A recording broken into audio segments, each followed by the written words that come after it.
El día de hoy vamos a hablar de cordados y como ven aquí vamos a tratar tres puntos al respecto de los cordados.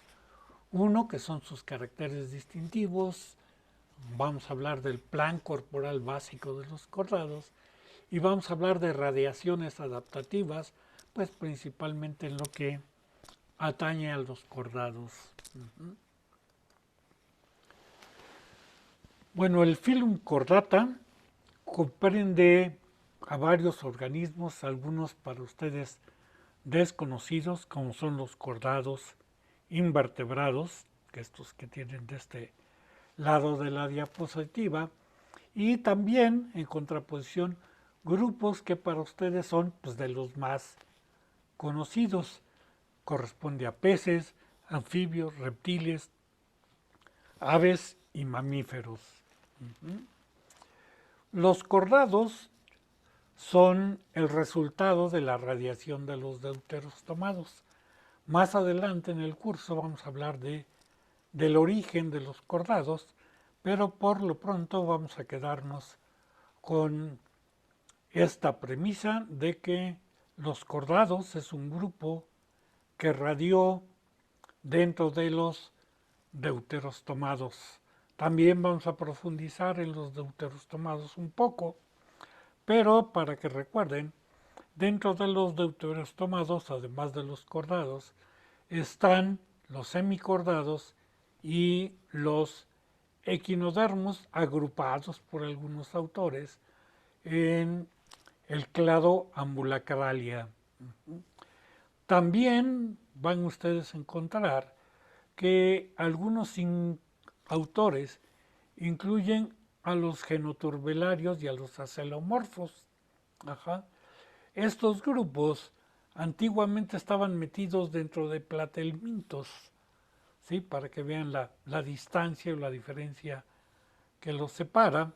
Y mediante análisis genéticos de ADN, se sacaron de platelmintos y se han puesto básicamente dentro de los deuteros tomados. Ajá. Es un tanto la posición más reciente, aunque todavía sigue siendo incierta. Aquí tendrían ustedes los deuteros tomados, este cladograma que tienen aquí. Aquí estaría el ancestro de los deuteros tomados, que incluye equinodermos hasta vertebrados, y también, como ven este autor, da como probables a los genoturbelarios y a los acelomorfos, aunque otros autores lo meten aquí como un grupo hermano, un ancestro, ¿sí?, de los protostomados, dado que les digo antes estaban incluidos en platelmintos. ¿Qué es lo que pasa? Pues que son grupos difíciles de estudiar, que no se conocen muy bien sus características, ajá, sobre todo su desarrollo embrionario, y por eso pues estaban de posición incierta, sobre todo dentro de protostomados, por el hecho de no tener una cavidad celómica muy evidente. Pero pues, esto ha cambiado y si alguien está interesado, pues les recomiendo que lean este artículo, que lo tienen ustedes en los artículos del curso.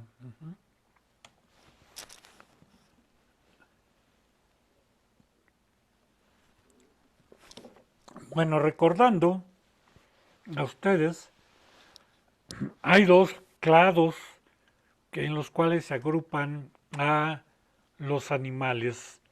Los protostomados, que ustedes ya vieron en otros cursos, que incluyen moluscos, anélidos, artrópodos como grandes grupos y a otros fila minor que se llaman rotífera y otros grupos. Y el clado deuterostomado, donde como acabamos de ver, están equinodermos, hemicordados y cordados, que son estos tres grupos, tres subfila, que nosotros vamos a tratar en el curso, aunque también vamos a tener que hacer relación a este pariente cercano de los cordados, que es un deuterostomado. ¿Cuáles son los caracteres que comparten o que agrupan a los deuterostomados? Pues son el hecho de ser animales pluricelulares, metasuarios, eumetasuarios, bilaterios y eucelomados. Todos estos organismos comparten estas características, por lo cual se considera que son un grupo monofilético, estos que tienen un ancestro común que les ha heredado estas características. Y bueno, ¿cuáles son los caracteres exclusivos que tienen todos los deuterostomados? ¿Cuáles son las sinapomorfías que tienen los deuterostomados? Son tres, básicamente. ¿Sí? Una que tiene que ver con el tipo de segmentación embrionaria, con el origen y la formación del celoma y con el tipo del substrato energético que se utiliza para la actividad muscular. Estas tres características les confieren bastantes particularidades que se van a ver reflejadas en su forma de vida, en la biología, en la estructura, en la organización de los deuterostomados. A ustedes de los otros cursos, la mayoría lo único que recuerdan es que en los deuterostomados el blastoporo origina al ano, mientras que en los protostomados se origina la boca. Pero hay estas otras características que les digo que tiene que ver mucho con varios aspectos de la biología, fisiología, etcétera, de los organismos y que ustedes deberían de conocer, deberían de tener una idea bastante amplia al respecto. ¿Por qué el tipo de segmentación embrionaria? Hay dos tipos de segmentación del embrión, de los inicios del embrión. Una que va a caracterizar a los protostomados y una que va a caracterizar a los deuterostomados. En los protostomados, aquí tienen ustedes, la segmentación es en espiral y determinada. ¿Qué quiere decir esto? Bueno, tienes la célula, el huevo o cigoto, la primera división celular, la segunda división celular, y a partir de la segunda división celular, esta segunda división celular va a realizarse en los polos, va a estar cargada hacia uno de los polos, hacia el polo embrionario, no hacia el polo vitelino. Entonces, esto va a traer como consecuencia que el proceso de mórula, de morulación, vamos a tener blastómeros más grandes y blastómeros más pequeños. Y que si sigues el tamaño de un blastómero, de cómo se va dividiendo este blastómero, vas a tener más o menos una espiral para poder seguir el desarrollo, la división de cada uno de estos blastómeros. Y el hecho de que sea determinada es que si quitas uno de estos blastómeros, la parte que va a corresponder en la anatomía de este organismo se va a perder. Vamos a suponer en un caso extremo que este blastómero que tienen aquí, a la hora de la morulación de 32 células, lo quitamos experimentalmente y este blastómero iba a dar origen a los ocelos. Pues va a ser un organismo que va a nacer sin ocelos, no va a tener ocelos. O vamos a suponer que va a dar origen a la parte caudal del cuerpo, pues no va a tener cola, porque quitamos este blastón, que era el que estaba determinado a conformar esa parte del cuerpo. ¿Qué pasa con los deuterostomados? ¿Sí? En los deuterostomados, todo el proceso de morulación, de la formación de la mórula, va a ser simétrico. Ajá. Las divisiones celulares se van a dar a nivel del ecuador y por lo tanto vamos a tener blastómeros del mismo tamaño. Entonces vamos a tener la división conformando radios, ¿sí?, iguales del mismo tamaño, y por eso va a significar, o se le va a dar el término de una segmentación radial, ¿sí? Y todos los blastómeros van a ser del mismo tamaño. ¿Qué pasa si yo quito este blastómero o este blastómero de aquí? En teoría, durante los primeros estadios del desarrollo, no pasa nada. Si este iba a dar origen a la región caudal, ajá, alguno de los otros blastómeros va a asumir esta función o este aspecto y va a generar la cola del organismo. ¿Por qué es tan relevante esto? Porque esta es una de las bases de la clonación y de la ingeniería genética. Ajá. Los blastómeros son totipotenciales, pueden dar origen a varias partes, a varias estructuras, a varios órganos. Por eso es muy importante que ustedes conozcan estas diferencias, este desarrollo de tipo embrionario, porque la segmentación que va a caracterizar a los deuterostomados y dentro de ellos a nosotros los cordados y a nosotros ya a los mamíferos es un tipo de segmentación radial e indeterminada. Otro aspecto es el origen y la formación del celoma. Los deuterostomados son enterocelomados, son tricelomados, ¿sí?, en los cuales el blastoporo va a dar origen al ano. Aunque esto no es estricto, en algunos casos el ano se va a formar muy cerca del blastoporo. Ajá.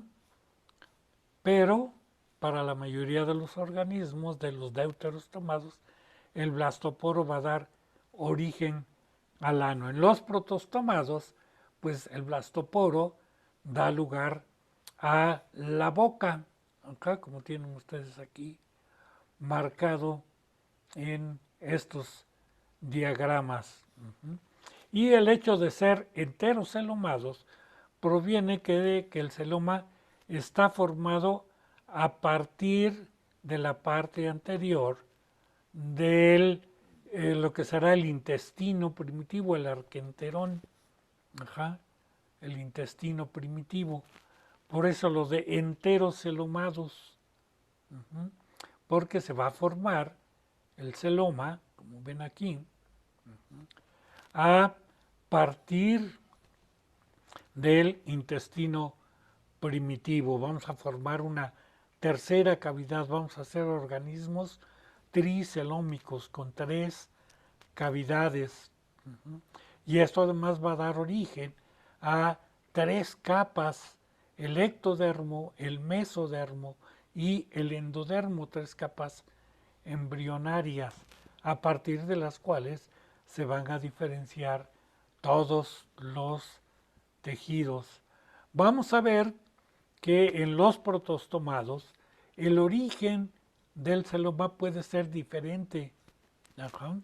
Incluso se puede dar por lagunas mesenquimatosas, o sea, van a ser organismos sólidos, donde va a haber células de mesodermo, y a partir de estas células compactas del mesodermo, se van a ir formando lagunas que se van a fusionar y van a dar una cavidad celómica con un origen, ¿sí?, muy diferente al de los deuteros tomados. Esta es una de las grandes diferencias también y que es prácticamente la única que se les queda a ustedes de sus otros cursos que llevaron.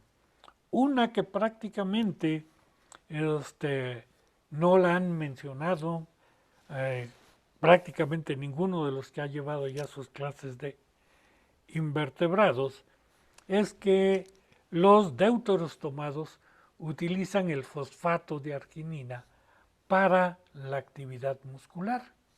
Ajá. Los protos tomados utilizan el fosfato de creatina, ¿sí? Son diferentes. ¿Y por qué es importante esto? Porque es relativamente, desde el punto de vista químico, más fácil romper esta molécula para obtener adenosín trifosfato, o sea, para elaborar el ciclo de Krebs, ajá, y obtener energía, obtener el fósforo, que es fundamental para la actividad muscular. Entonces es más fácil romperlo del fosfato de arginina que del fosfato de creatina. Y esto va a ayudar, les digo, a una actividad muscular diferente. Esto va a permitir que los deuteros tomados sean más móviles, ajá, puedan desarrollar una musculatura más ágil que les va a permitir una mayor facilidad de movimientos y una mayor coordinación en los movimientos. Entonces, los deuteros tomados vamos a ser diferentes en la actividad muscular con respecto a los protostomados y por eso la mayoría de los deuterostomados vamos a poder crecer, tener músculos más grandes, movernos mejor, ser más activos, ¿sí? Por esta simple diferencia, ajá, al respecto de la ligadura que existe a este nivel y que permite obtener más fácil el fosfato, la energía para la actividad muscular. Entonces, volviendo ya en específico al filum cordata, ajá,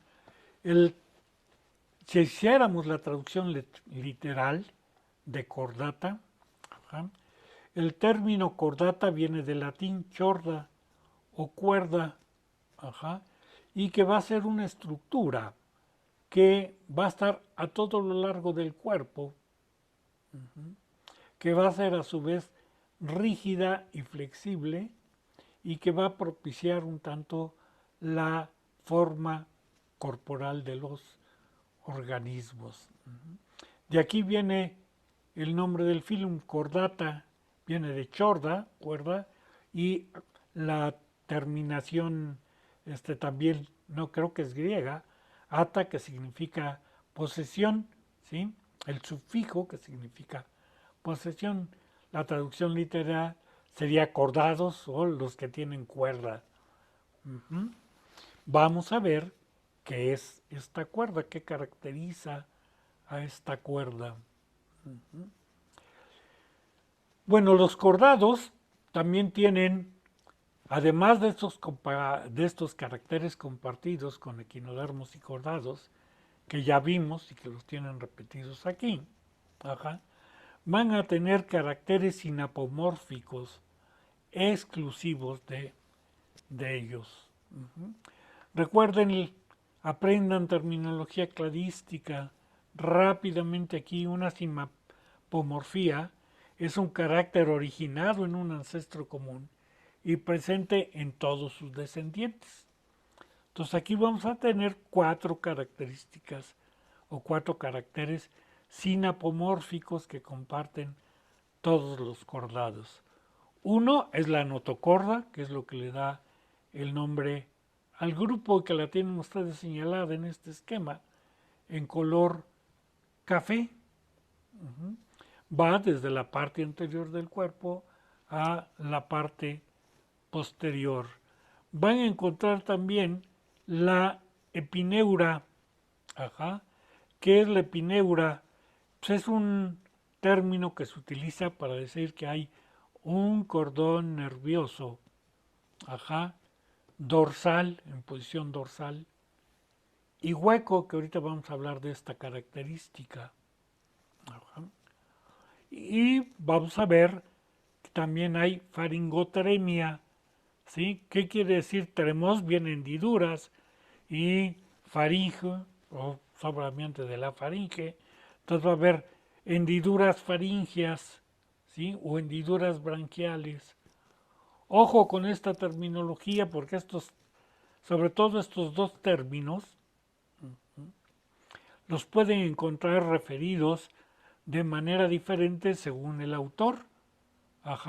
Es la presencia de un cordón nervioso hueco en posición dorsal. Es lo mismo que epineura. O el tener la faringe perforada. Es lo mismo que faringotremia. O el hecho de que la parte anterior del tracto respiratorio proviene del tracto, de la parte anterior del tracto digestivo, ¿sí? Que el sistema respiratorio proviene de la parte anterior del tracto digestivo. Es lo mismo que faringotremia. Ojo. Y por último, el hecho de tener una cola posanal. Este sería el ano y esta sería la cola posanal.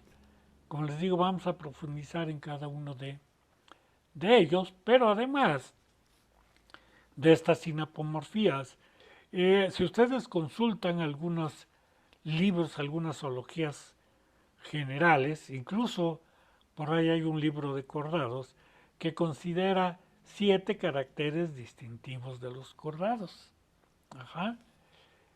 Lo que pasa es que de estos 7, solo 4 corresponden a sinapomorfías.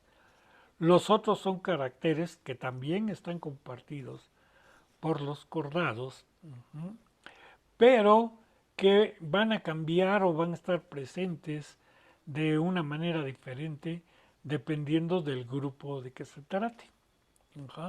Entonces, uno de ellos es el endostilo. ¿Qué es el endostilo? Aquí lo tienen señalado en un esquema de un cordado. Va a ser una glándula de secreción, originalmente de secreción mucosa, ¿sí? Que va a estar localizada en la base de la faringe y cuyas secreciones, el mucus, va a rodear la pared faríngea por la parte interna y va a ayudar en la captura del alimento. Las partículas en suspensión que entran por aquí se van a pegar al mucus del endostilo, y después van a ser llevadas al tracto digestivo para su digestión. Pero este endostilo después se va a transformar en una glándula de secreción interna. En nosotros está representado por la pituitaria. Y no es un carácter que esté presente en todos los cordados. Entonces, los grupos superiores de cordados, por eso es que es un carácter distintivo, pero no es una sinapomorfía. La segmentación muscular, pues igual, aquí la tienen marcada en verde, estos los músculos segmentados, bastante parecida a la segmentación que existe en un anélido, pero en los tetrápodos, en los vertebrados superiores, esta segmentación se pierde, se modifica, más que se pierde, se modifica y se conforman paquetes musculares de diferente tamaño y con diversa función, ¿sí? Ustedes lo pueden ver, los músculos de nuestras extremidades, tanto las posteriores como las anteriores, ya no están en paquetes, están agrupados, algunos son más grandes, otros dispuestos de una manera diferente, ya no representan una segmentación, y están especializados generalmente los posteriores para la locomoción y los anteriores en un segundo aspecto utilizan la locomoción como una estructura de amortiguamiento, de la cual más adelante hablaremos. También tenemos la presencia de un corazón ventral. Este corazón ventral no es exclusivo de los cordados. Entonces, por lo mismo, también tenemos este corazón ventral en otros grupos, por eso no es una sinapomorfía, aunque la generalidad de los cordados tengamos este corazón ventral. Si en un examen yo les pido los caracteres distintivos, las sinapomorfías de los cordados, vamos a referirnos a estos cuatro. Ajá. A la notocorda, al cordón nervioso tubular, hueco y en posición dorsal, a las hendiduras brancales faríngeas y a la presencia de una cola posanal. Bueno, vamos a ver qué es la notocorda.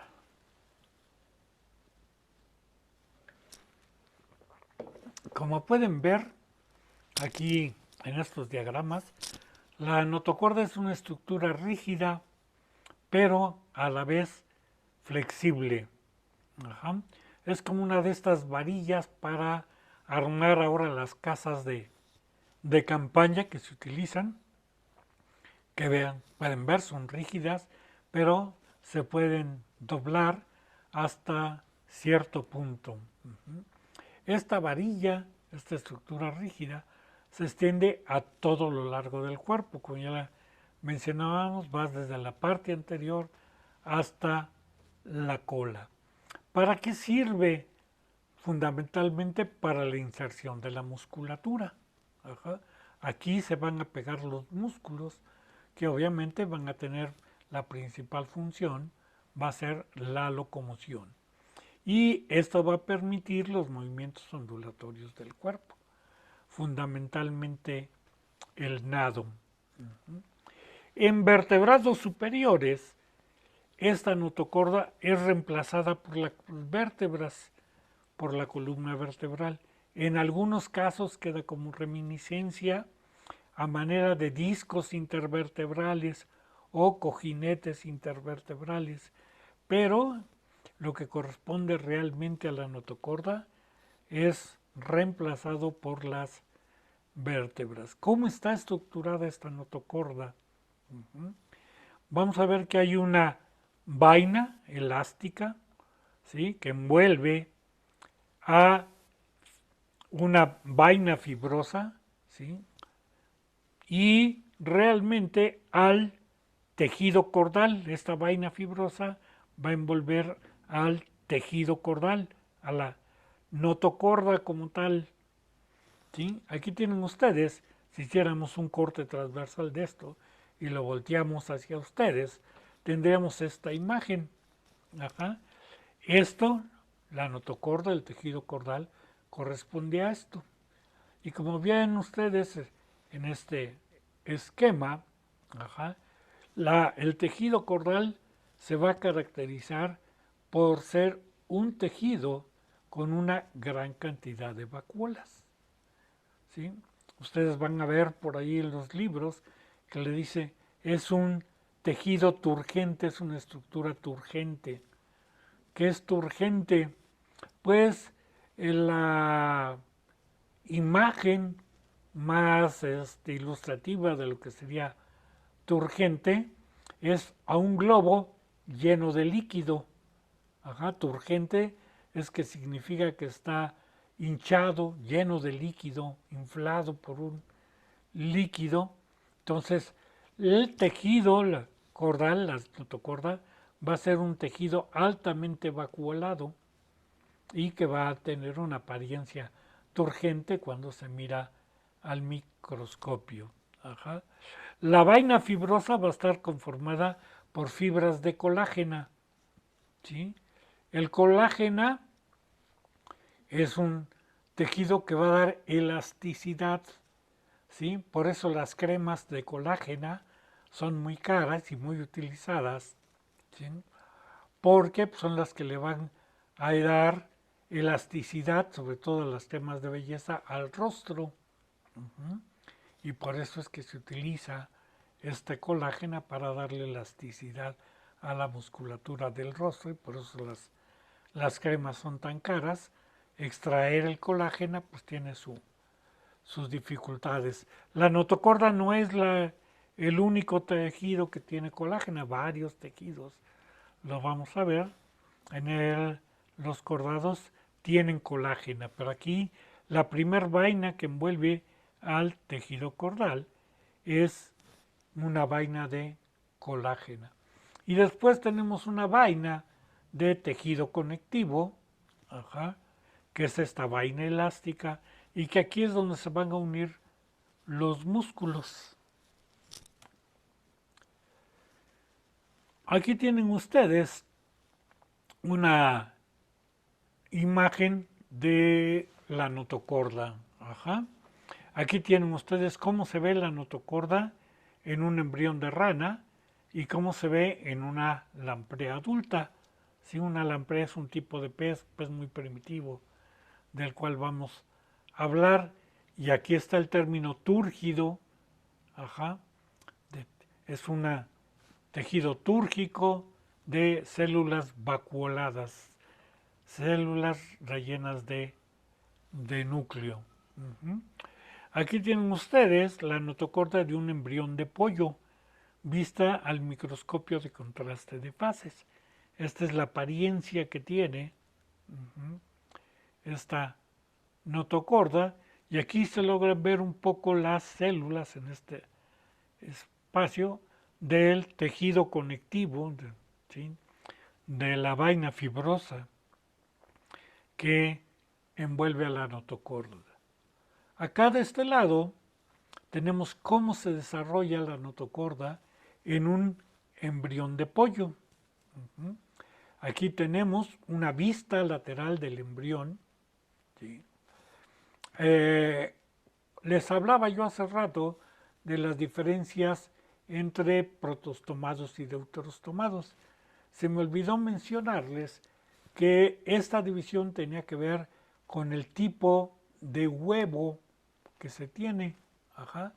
Los huevos se dividen o se clasifican, los huevos de los organismos, en dos grandes grupos, o una manera de agruparlos es si son mesolécitos o telolécitos. ¿Qué quiere decir esto? Si el embrión está en la parte media, serían mesolécitos, y si el embrión está en alguno de los polos, serían telolécitos. Entonces aquí tienen ustedes un embrión de pollo en un huevo telolécito.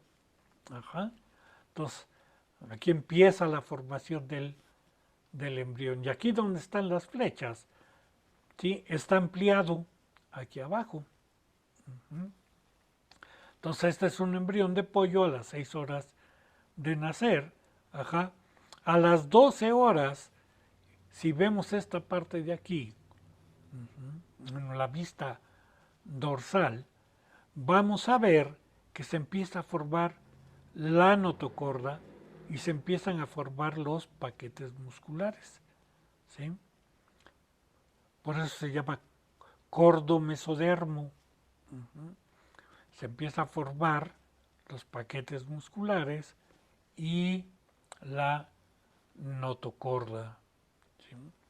A las 24 horas ya pueden ver aquí una ampliación, una vista lateral de la notocorda con las células vacuoladas, todo esto, y el desarrollo que van teniendo los paquetes musculares. ¿Sí? ¿Para qué sirve la notocorda? Pues es que los organismos saben física, aunque no lo sepan,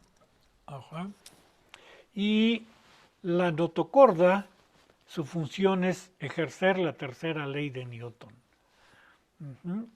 ¿Qué dice la tercera ley de Newton? A toda acción corresponde una reacción igual y en sentido contrario. Entonces aquí tienen ustedes dos ejemplos de lo que sucede cuando un organismo tiene notocorda o un organismo sin notocorda. Sin notocorda, cuando hay contracción de los paquetes musculares, ¿sí?, el organismo simple y sencillamente se encoge y vuelve a la normalidad. Aquí se sigue la ley de la elasticidad. ¿Qué pasa cuando hay notocorda? Pues si se encoge un paquete muscular, ¿sí? Esto hace que la parte posterior del organismo se desvíe hacia un lado. Cuando este paquete muscular se relaja, la notocorda vuelve a la parte central. Y cuando se contrae el paquete muscular del lado izquierdo, pues sucede lo contrario, se va hacia el lado izquierdo. Entonces aquí tienen ustedes, esta es su función, les digo, promover una acción que a esta contracción va a propiciar el desplazamiento del organismo hacia el anterior. Si estos paquetes musculares se van contrayendo, ¿sí?, de adelante hacia atrás, pues el organismo va a ir avanzando hacia adelante. Y bueno, aquí tienen ustedes una larva de un bagre recién eclosionada, donde ya vemos claramente la diferenciación de la notocorda. Es todo esto que tienen aquí. Ya se pueden observar el equivalente a los oídos, a los tolitos. Pueden ver los paquetes musculares, etcétera, los primordios de aletas. Entonces esto, pero como pueden ver, lo primero que se desarrolla, que queda muy bien formado, muy bien establecido, es la notocorda, y un tanto la musculatura para permitir que esta larva se mueva. Y aquí tienen ustedes dónde va a quedar la reminiscencia de la notocorda. En los vertebrados, ¿sí? Va a quedar como parte les digo, del centro vertebral. En algunos casos es reabsorbida, sustituida por hueso, por toda la vértebra, y en otros casos va a quedar como discos intervertebrales entre vértebra y vértebra. Aprovechando esta diapositiva, porque vamos a hacer mención a lo largo después en el curso, esto corresponde a la parte dorsal del organismo y esto corresponde a la parte ventral del organismo. Esta corresponde a una vértebra que podríamos considerar torácica, de la región del tórax, y esta a una vértebra caudal de la región de la cola. Algo que es importante que ustedes entiendan de una vez es que en la parte superior de las vértebras se fusionan dos prolongaciones y se forma la espina neural. Y en medio queda un hueco. Este hueco es el canal neural y por aquí va a ir el cordón nervioso. En este hueco va a ir. Y a los lados, ¿sí?, anatómicamente recibe el nombre de arco neural. ¿Sí? ¿Por qué? Porque este arco va a estar protegiendo a la médula espinal, al canal neural. En cambio, abajo, aquí ven ustedes como parte de las costillas, ¿sí?, se forma el arco emal. ¿Sí? Esto es más evidente en una vértebra caudal. Se fusionan las dos partes del arco emal y van a formar una espina emal y un canal emal. ¿Por qué el nombre de canal emal? Porque en él va a correr una arteria, la aorta. Aquí va a correr la aorta dorsal que va a llevar la sangre prácticamente a todo el cuerpo. ¿Ok? De esto vamos a hablar más adelante, nada más para que lo tengan como idea. Bueno, vamos a ver dos videos para que entiendan un tanto mejor el funcionamiento de la notocorda y su origen. Ahora sí La la ven notocorda y los músculos segmentarios que la Sí, rodean, profe. denominados y la oye. ganglios, trabajaban para conseguir que esta Sí. criatura Sí. se impulsara Ok. con una potencia y velocidad sin precedentes. Bueno, ahora vamos a ver un video sobre el origen embrionario. To be fair, however, the adults really don't do much but squirm. Let's start at the beginning. Aquí tienen ustedes un huevo que es fertilizado. Ajá. Viene la primera división celular, la segunda Cleavage is división great. celular. The real Ascidian drama happens later. In Y 1866, bueno, este fue Victor Víctor Kovalevsky Kovalevsky, was the first to notice that sea squirts, que fue el que Ascidians, are in fact descubrió este chordates. proceso de la Although they have a very strange notocorda adult body en plan, Asidia. Ascidian embryos have a muscular tail, a whole Aquí dorsal tienen neuron ustedes tube, and a notochord. la notocorda teñida The en verde, Ascidian las células de la shown in this notocorda confocal stack with a en la brachyury cola de GFP una asidia. transgene, consists of only 40 cells.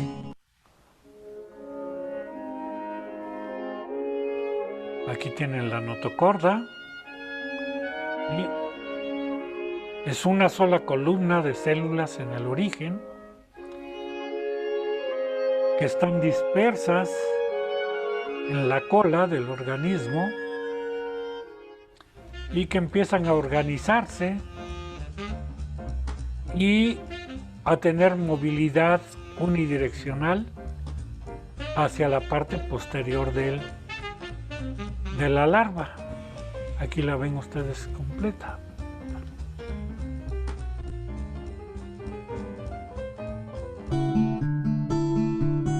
Y aquí tienen el tejido cordal. Ajá. Aquí tienen ustedes las células de la notocorda. Y acá arriba los paquetes musculares, ahorita los van a ver mejor.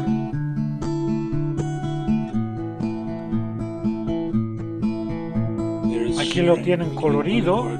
Y para que vean cómo va cambiando los paquetes musculares para hacer más eficiente la locomoción, no va a corresponder exactamente a un paquete muscular, ¿sí?, con una célula de la notocorda. La notocorda se va alargando y van creciendo los paquetes musculares, pero no en la misma proporción que la The notocorda. notochord boundary is surprisingly active, pulsing outwards at a rhythmic fashion. Let's slow that down and zoom in.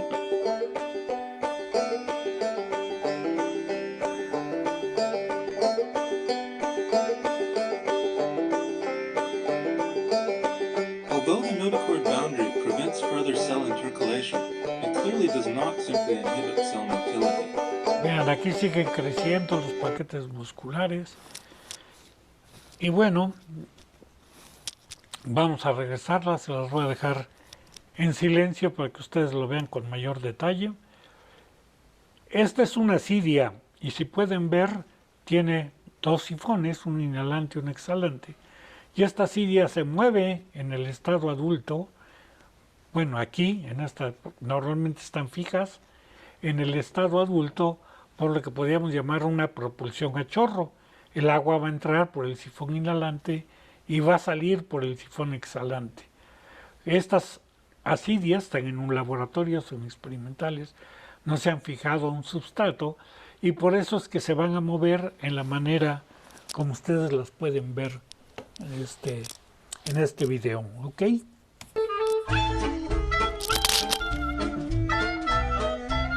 To be fair, however, the adults really don't do much but squirt. Let's start at the beginning.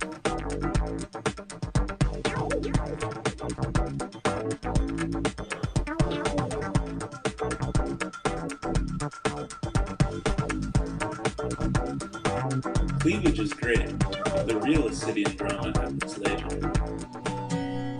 In 1866, Victor Kovalevsky was the first to notice that sea squirts, Ascidians, are in fact chordates. Although they have a very strange adult body plan, Ascidian embryos have a muscular tail, a hollow dorsal neural tube, and a notochord. The Ascidian notochord, shown in this confocal stack with a brachyury GFP transgene, consists of only 40 cells.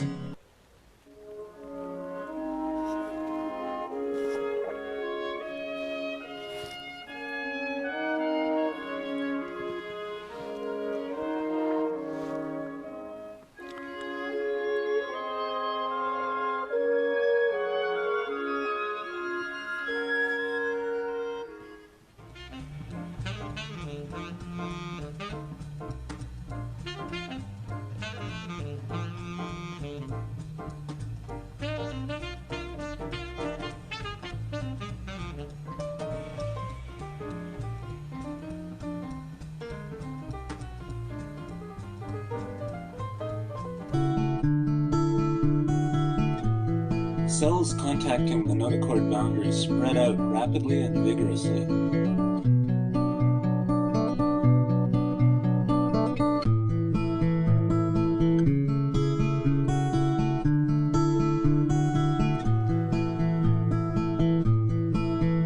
There is shearing between notochord and muscle cells.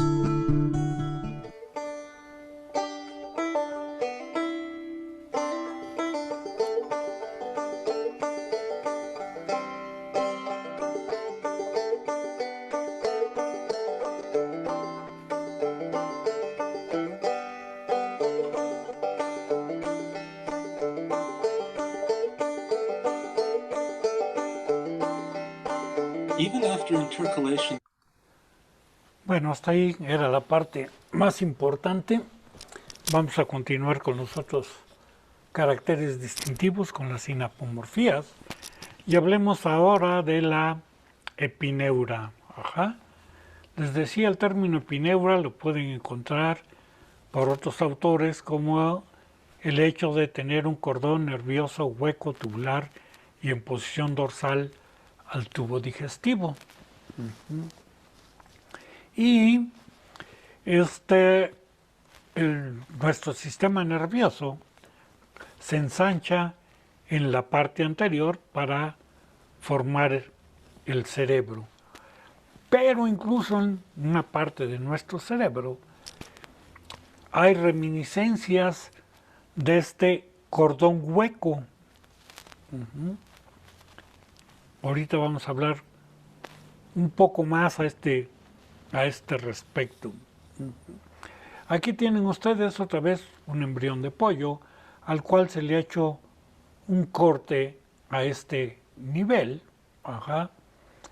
Se ha teñido y aquí tienen ustedes cómo se vería en una diapositiva al microscopio, en una preparación al microscopio. Esto es lo que corresponde a la cabeza.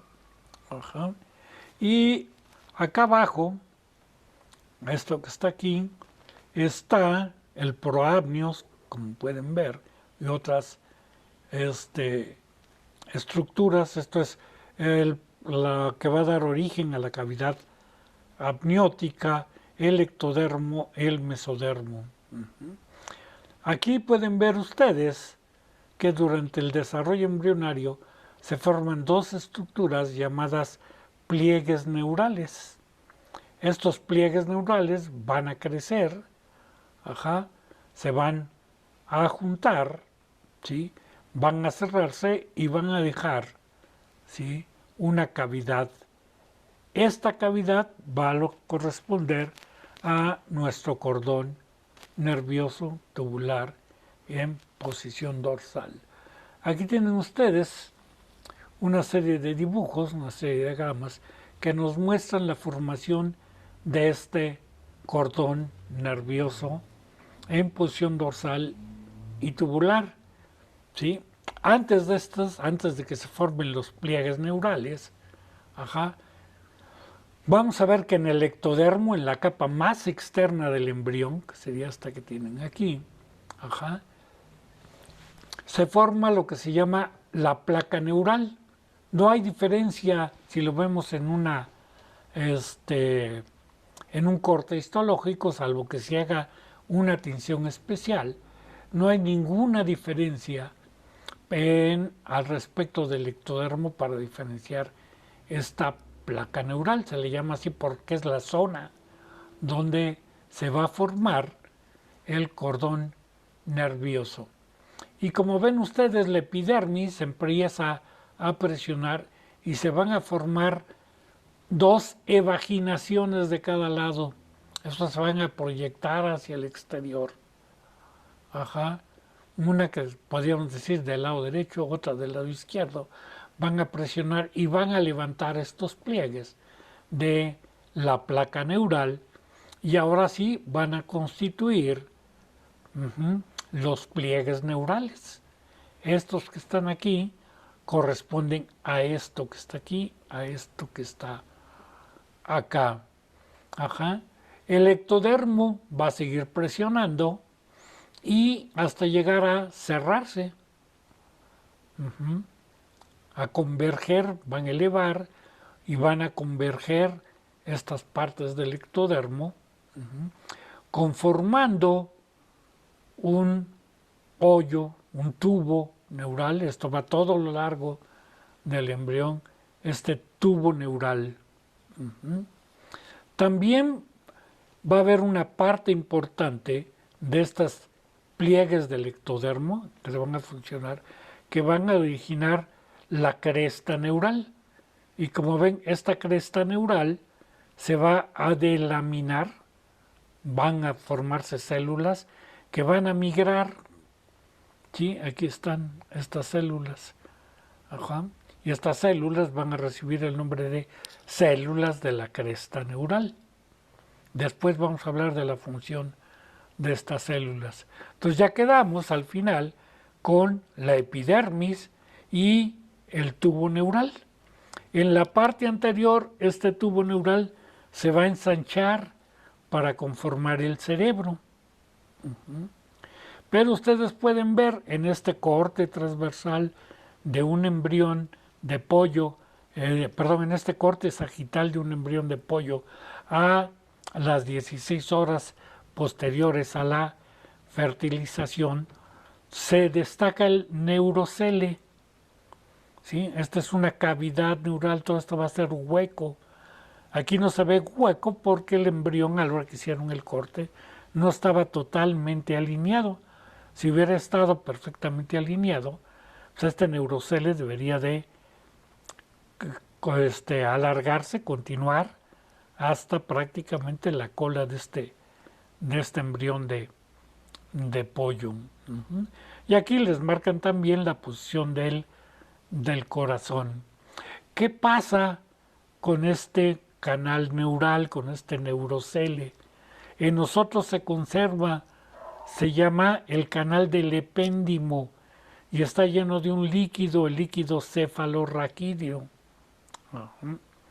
¿Qué pasa al nivel del cerebro? ¿Sí? Este canal se reduce en nosotros a nivel del cerebro y queda delimitado por unas membranas al nivel cerebral que son la dura madre, la pía madre y la aracnoides.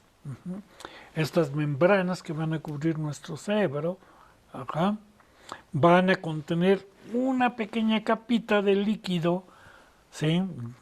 De este líquido cefalorraquídeo, por eso el nombre de líquido cefalorraquídeo, porque está en la cabeza y en el raquis, en la columna vertebral, lo va a estar llenando. Cuando hay algún trauma o hay alguna infección, sobre todo de carácter viral o bacteriana, a nivel del cerebro, este líquido cefalorraquídeo tiende a salir. Y es lo que se conoce como meningitis. Se van a inflamar las meninges, que son estas tres capas cerebrales, tres membranas cerebrales, la dura madre, la pía madre y la aracnoides, ¿sí? Se van a inflamar y pues la gente siente que la cabeza le va a estallar porque está saliendo el líquido cefalorraquídeo, está presionando al cerebro. Por esto es solo ante un trauma, ¿sí? Ante un golpe, o ante una infección bacteriana o viral muy fuerte que provocan que se derrame este líquido cefalorraquídeo, pero para que ustedes sean conscientes de que nosotros tenemos este líquido que está llenando el neurocele, que es la característica de que nuestro cordón nervioso es hueco, tubular a lo largo de la columna vertebral, de la parte posterior del cerebro, y en posición dorsal al tracto digestivo. Aquí tendríamos el tracto digestivo, y por arriba de este tracto digestivo, pues va a correr nuestro cordón nervioso dorsal. La faringotremia o la faringe perforada o el hecho de que el aparato respiratorio proviene de la parte interior del tubo digestivo, estos tres aspectos son sinónimos, quiere decir lo mismo. Y pues hay aberturas a modo de rendijas que van a comunicar la cavidad exterior con la cavidad faríngea. Aquí tienen ustedes el desarrollo embrionario, ¿sí?, de un pez, de la lamprea, de una tortuga, de un pollo, de un gato y un embrión humano, donde están marcadas estas hendiduras faríngeas. ¿Qué pasa en nosotros los humanos? ¿Sí? En nosotros los humanos, poco antes de nacer, este embrión sufre un proceso que se llama apoptosis o muerte celular programada, que va a cerrar estas hendiduras faríngeas. ¿Sí? Nosotros ya no vamos a nacer sin estas hendiduras faríngeas, pero están presentes durante nuestro desarrollo embrionario. Hay casos teratológicos, ¿sí? Hay casos de lesiones o de atavismos, de que este carácter se presenta, no se da la apoptosis, y pues vamos a tener niños, ¿sí?, que vayan a nacer con hendiduras faríngeas, que pues a la hora del nacimiento, en la mayoría de los casos, les hacen cirugía, la cierran, pues para evitar este problema. Estas hendiduras faríngeas son muy evidentes en los peces. Aquí tienen ustedes un tiburón, donde se notan claramente estas hendiduras faríngeas. Y su función va a ser comunicar la cavidad faríngea con el exterior. Vamos a ver que el agua va a entrar en la mayoría de los peces, bueno, en la totalidad de los peces, por la boca, va a llenar la cavidad faríngea y van a salir al exterior esta agua por las hendiduras faríngeas. ¿Cómo se originan estas hendiduras faríngeas durante el desarrollo embrionario? Pues por invaginación del ectodermo, la parte externa del embrión se mete, y es lo que va a dar los arcos faringeos, y el endodermo, la parte interna, el tejido más interno del embrión, se va a evaginar, uno se va a meter y el otro va a salir, se van a juntar, y van a quedar estas hendiduras faríngeas. El endodermo va a dar origen a los sacos faríngeos, que vamos a ver después, son las estructuras básicamente respiratorias, o donde van a estar las estructuras respiratorias. Entonces, la parte interna, ¿sí?, se evagina, y la parte interna se invagina, se juntan en la parte media, se disuelve el tejido que las separa y tenemos esta conformación de las hendiduras faríngeas. La presencia de una cola posanal. Durante el desarrollo embrionario, todos los cordados vamos a presentar una cola. Es una extensión de la notocorda y del cordón nervioso después del ano. Está ausente en muchos cordados adultos, pero muchos otros la presentan. Aquí tienen ustedes, ¿sí?, a un protocordado con una cola posanal. Aquí va a estar el equivalente al ano, que es un sifón. En los roedores, en primates, todos esos organismos van a conservar la cola posanal. Aquí está el ano. Y en nosotros los humanos, ¿sí?, esta cola posanal se va a perder igual poco antes del nacimiento. Hay casos raros en los que sí se puede conservar esta cola posanal al nacimiento, pero también en la mayoría de los casos en la actualidad ya son operados. Esta es un Photoshop que lo puse por ilustrativo básicamente, de lo que sería la presencia de una cola posanal. Bueno, estas 4 sinapomorfías o estos caracteres distintivos de los cordados representan el plan corporal básico. Si por ahí en algunas de sus clases anteriores algún maestro les habló del Bauplan, aunque es un término ya en desuso, el Bauplan de los cordados, esto es el patrón corporal básico, estaría determinado por estas características. Y aquí tienen ustedes este plan corporal básico destacando cada una de estas características, ¿sí? Por diversos colores que utiliza. Tenemos la notocorda de la parte anterior a la parte posterior, el sistema nervioso dorsal hueco, tubular, en posición dorsal, ¿dorsal a qué? Al tracto digestivo. Las hendiduras braquiales faringias, aquí en rojo, y la presencia de una cola posanal, aquí en azul clarito.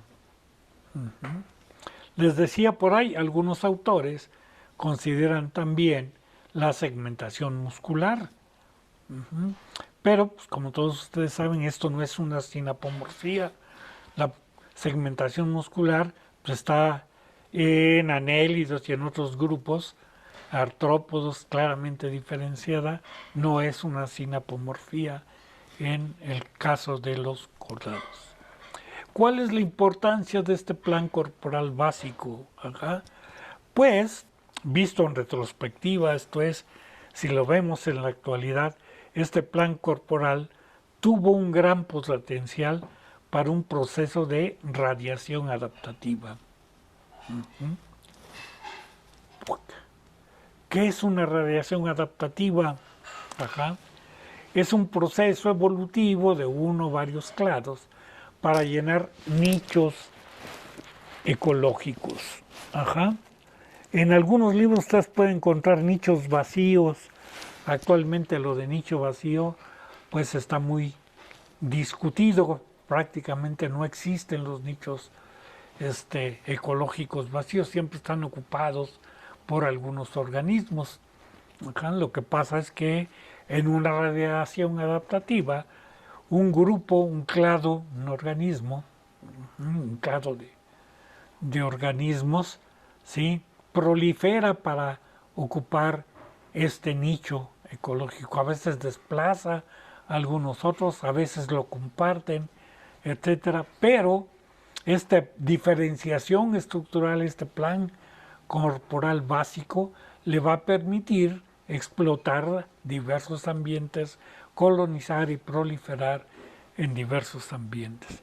Y aquí tenemos 3 ejemplos de radiación adaptativa. Bueno, un ejemplo de una radiación adaptativa que también, ojo, hay que considerar qué es lo que nos quiere decir el autor. Hay autores que hablan de una primera radiación adaptativa, de una segunda radiación adaptativa y de una tercera radiación adaptativa. Algunos autores hablan de la radiación adaptativa como el proceso.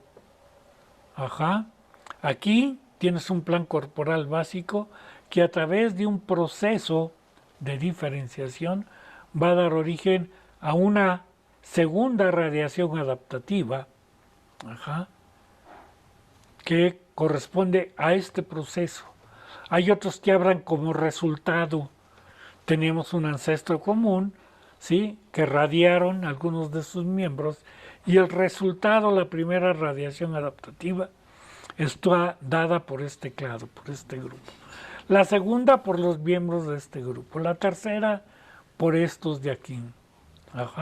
Entonces, unos autores hablan del resultado y otros hablan del proceso de radiación. Entonces, ojo cuando lean que el autor habla de la primera radiación adaptativa de los tiburones, por ejemplo. a ver a qué se está refiriendo, si al proceso, al patrón corporal básico o al resultado. Algunos dicen la primera radiación adaptativa fue la de los, hablando de tiburones, la de los cibodóntidos. Ajá, o sea, hubo un ancestro y se formó un grupo de tiburones, los cibodóntidos, con ciertas características. Esta fue la primera radiación adaptativa. Este grupo fue, proliferó, tuvo muchas especies, vivió durante bastante tiempo, etcétera, etcétera. Ajá. Y la segunda radiación adaptativa estuvo a cargo de los cladoceláceos, ¿sí? Y hay autores que dicen, no, la primera radiación adaptativa es este proceso que llevó a los tiburones a conformar un patrón corporal tipo cladoceláceo. Ajá. Normalmente, pues, obviamente al hablar de una radiación adaptativa, va del pasado hacia el presente, aunque no necesariamente. Se pudo haber extinguido aquí todo el clado, todo el grupo, ajá, pero sí evolucionó en el tiempo en este sentido de evolucionar, de ir radiando, de dar origen a nuevas características con respecto a un patrón básico. Les recomiendo que busquen, que lean al respecto de los pinzones de Darwin. Ajá. ¿Qué pasa con los pinzones y su adaptación a las diferentes islas, el archipiélago de las Galápagos? Es el ejemplo más común de radiación adaptativa. Perdón. Bueno, los cordados, el grupo del cual va a tratar el curso, del que más vamos a hablar, aunque está enfocado básicamente a vertebrados, de ahí el nombre del curso, es el resultado de la radiación adaptativa, ajá, de los deuteros tomados, ¿sí? Entonces, aquí tienen ustedes este resultado de la radiación adaptativa de los cordados. Entonces tenemos que los cordados van a conformar varios grupos para ocupar diversos nichos. Vamos a tener a los protocordados y a los vertebrados, dependiendo otra vez del autor. Ajá. Por ahí les adelanto, el término vertebrata ya no es está siendo sustituido, ajá, desde el punto de vista de la cladista, no es un término básico, no es un carácter sinapomórfico, entonces no se debe de usar y se ha sustituido por craniata. Ajá, por eso ven que la flecha es la misma. Y en contraposición, pues para hablar de craniata se habla de acraniata o acráneos. Cuando se habla de vertebrata se habla de protocordata. ¿Sí? En protocordata o acraniata, que es lo mismo, vamos a tener dos grupos, dos clados muy importantes de cordados. Están a nivel de su filum, urocordata y cefalocordata.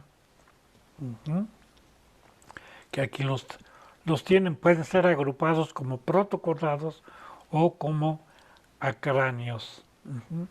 Después, dentro de vertebrata o craniata, vamos a ver que se han originado varios clados, ¿sí?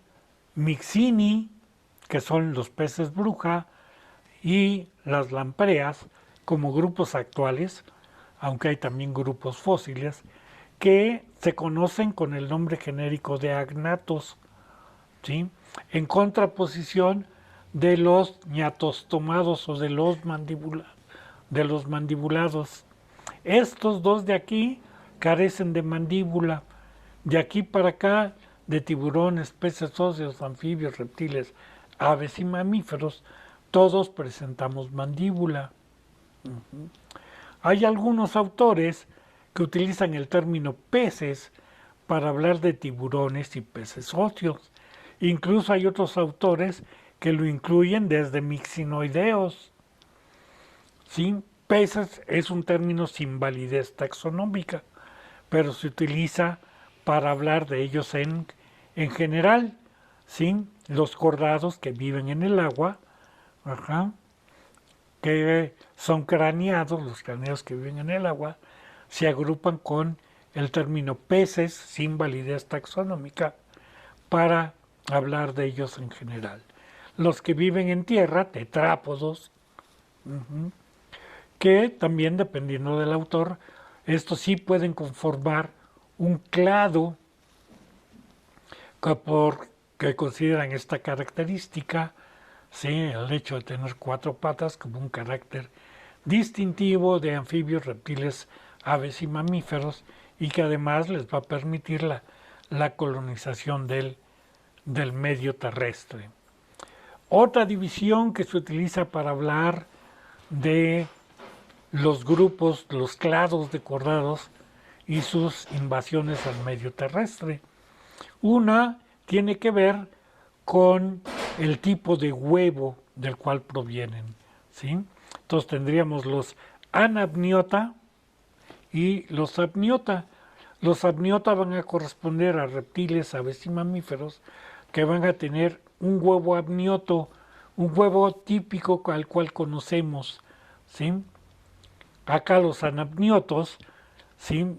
Son un huevo que no tiene cavidad apniótica, que no tiene apnios, que no tiene cáscara, etc. Y más adelante iremos hablando de todas estas características de estos grupos y de cómo se van diferenciando.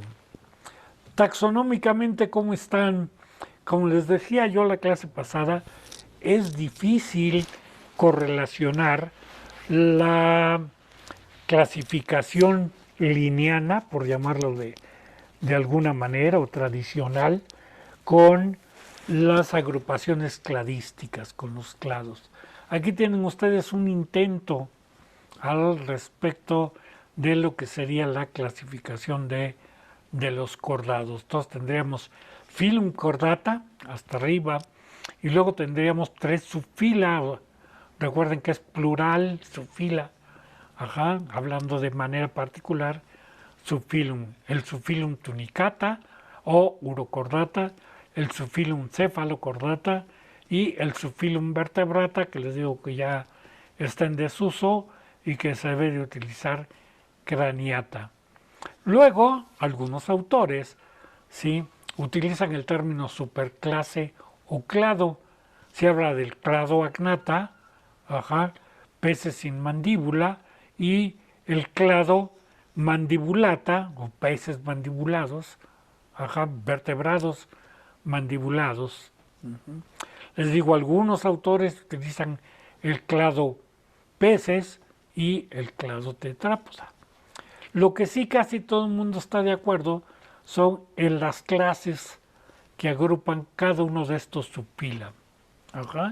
En el subfila tunicata vamos a encontrar a las asidias, a las apednicularias, a los sorberacea, que bueno, antiguamente, ahora se han separado, antiguamente era un tipo de asidia, ahora por biología molecular conforman una clase aparte, y a los taliáceos los vamos a ir viendo en el curso y sus características, con todos estos órdenes que tienen ustedes aquí. El subfilum cephalocordata tiene una sola clase, la Leptocardi. Hay autores que proponen 2 órdenes, hay autores que no proponen un solo orden. Por eso es que aquí lo ven ustedes en blanco. Bueno, los agnatos, ¿sí?, los peces bruja y las lampreas, con un orden cada uno de ellos. Esto es, si no incluimos a los fósiles. Con respecto a los fósiles esto cambia. Los tiburones y las rayas, los elasmobranquios, que corresponden a 12 órdenes. La clase Holocefalio quimera, que algunos autores la incluyen dentro de los elasmobranquios. Los peces de aletas con radios, que como pueden ver, 46 órdenes. Ajá. Los celacantos o peces pulmonados, que también varía el número de órdenes. Este autor considera uno solo. Y anfibios, reptiles, aves y mamíferos. Y bueno, esta es una clasificación de organismos marinos, de los cuales 3 órdenes de reptiles son marinos, 3 órdenes de mamíferos y 10 órdenes de aves, tienden hacia la vida marina, hacia la vida acuática. Por eso es que él no mete órdenes de anfibios, no hay anfibios marinos. ¿Ok? Es una propuesta nada más para darles una idea a ustedes de congeniar estos dos tipos de taxonomía. ¿Cómo están las relaciones filogenéticas?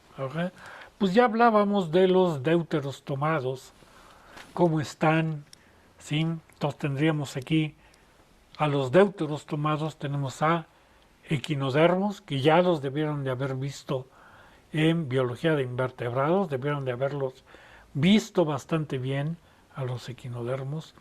A los hemicordata, que les va a tocar a ustedes estudiarlos por su cuenta, les recomiendo que lean, ¿sí? Tasia, este artículo de Tasia, o de menos busquen, ¿sí? Hemicordata, en cualquier zoología van a encontrar 3 páginas, 5 a lo mucho, de hemicordados.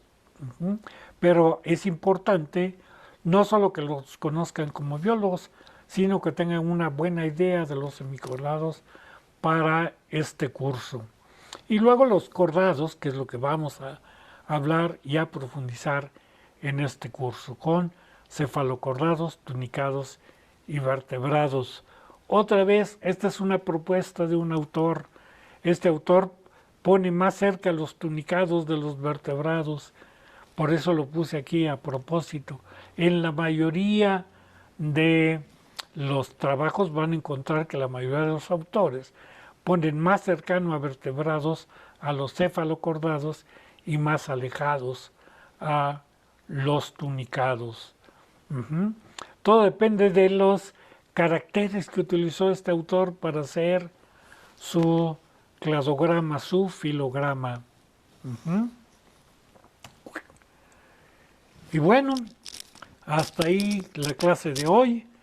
Aquí les dejo la actividad complementaria, la tienen en la clase en Moodle, ahí la pueden checar, y es desarrollar únicamente una de las siguientes 3 alternativas, desarrollar un ensayo sobre el artículo de 2016 de Patterson y Ernst sobre filogenia, evolución y biología del desarrollo y paleontología de los deuteros tomados. Es un artículo de revisión de 25 años, ¿sí? Con el uso de nuevas técnicas, nuevos descubrimientos, nuevas ideas. Está en la carpeta de material de apoyo de Moodle.